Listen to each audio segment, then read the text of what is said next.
เ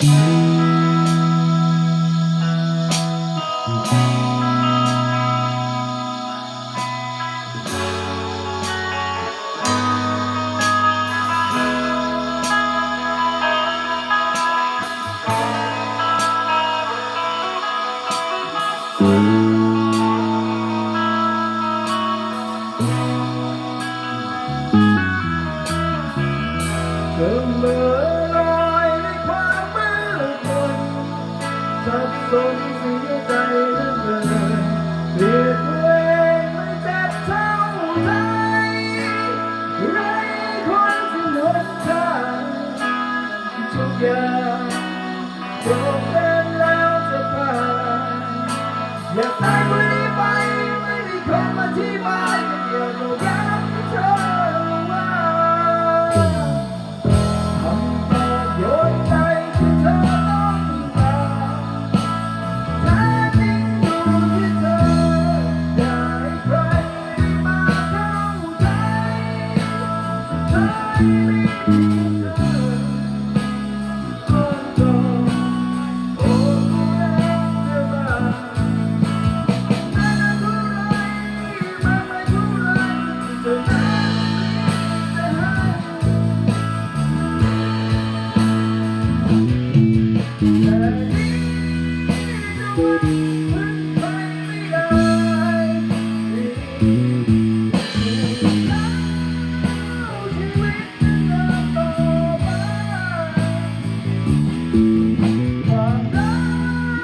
จะซื้อไว้ให้ตัวเองบ้างชีวิตเธอมีไว้เพื่อเธอ ไม่อาจเป็นเธอคนนั้นเหมือนเดิมแต่ขาดรู้เป็นคนไม่ตายเธอตัวเองก็ยังไม่ตายยังมีความหมายและคุ้มค่าทุกอย่างยังไม่ลดเลือนแต่ควรยังสงสัยแต่เธอยังเข้าไปเพื่อชีวิตของเธอ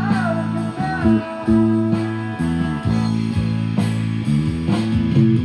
แต่นี้จะวันมันไปไม่ได้แล้วชีวิตจะเดินต่อไปความรักจะซื้อไว้ให้ตัวเองบ้างชีวิตเธอมีไว้เพื่อเธอ ไม่อาจคาดหวังอะไร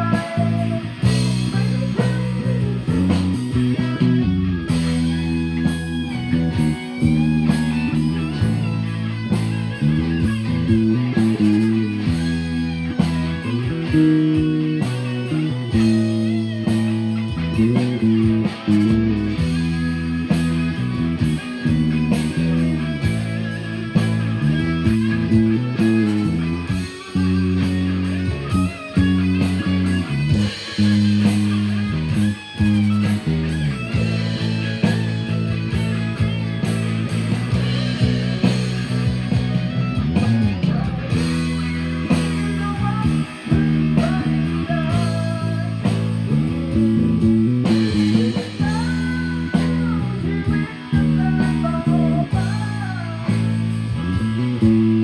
ความรักจะซื้อไว้ให้ตัวเอง